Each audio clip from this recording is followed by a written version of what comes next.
തൂവെളിച്ചം കോരി നിൽക്കും പൂക്കണിയല്ലേ.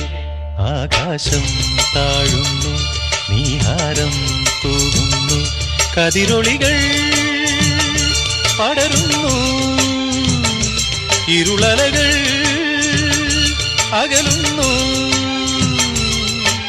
പുലർന്നു പുലർന്നു തെളിഞ്ഞു തെളിഞ്ഞു ചുവന്നു തുടുത്ത മാനം നോക്കി കൂട്ടിൽ നിന്നും മേട്ടിൽ വന്ന പൈങ്കിളിയല്ലേ.